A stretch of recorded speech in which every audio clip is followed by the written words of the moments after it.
আজকে বাড়িতে বানিয়েছিলাম এই নেপালি খাবারটা। এটাকে বলে kothey momo, which means half steamed and half fried. কিভাবে বানাতে হয়?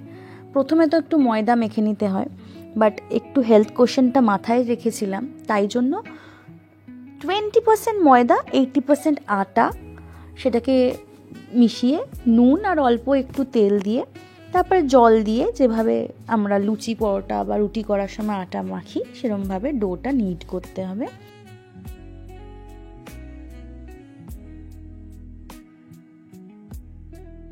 পুচকি পুচকি লেচি বানিয়ে নিতে হবে। ওটা যখন রেস্ট করতে রেখেছিলাম, তখন চিকেন কিমাটাতে salt, pepper, ginger garlic paste আর কুচনো পেঁয়াজ দিয়ে জিনিসটাকে মিক্স করে নিয়েছিলাম। সিজনিংও হলো, মিক্সিংও হয়ে গেল।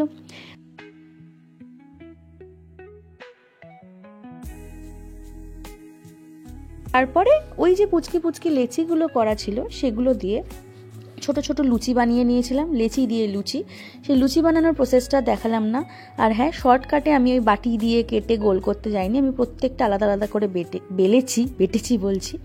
তারপর তার মধ্যে স্টাফিং দিয়ে এরকম অখাদ্যভাবে আমি এটাকে মানে I am not a pro, আমি যেরকমভাবে আমার মনে ছিল, মাস্টার শেফে দেখেছিলাম মোমোটা কীভাবে করে মোমোর ব্যাগগুলো বানায়, সেগুলোকে বানিয়ে ওটাকে স্টাফিং দিয়ে তারপর একটা প্যান খুব ভালো করে গরম করে তাতে তেল দিয়ে সেই তেলের মধ্যে প্রথমে এই যে মোমো শেপে যেগুলো বানানো সেগুলো দিয়ে দিতে হবে। আর ওই যে ওরকম যেই ভাজা ভাজা হয়ে যাবে তারপর দিয়ে দিতে হবে জল, দিয়ে ওটা ঢাকা দিয়ে দিতে হবে।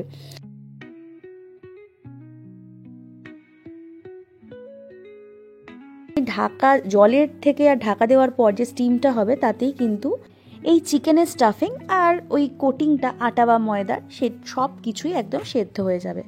তারপর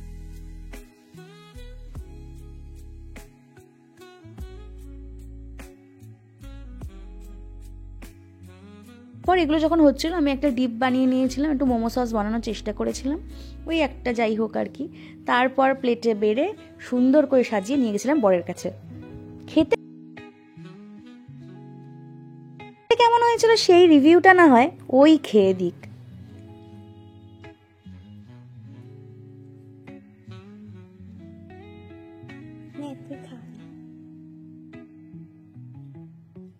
কেমন হয়েছে? খুব ভালো।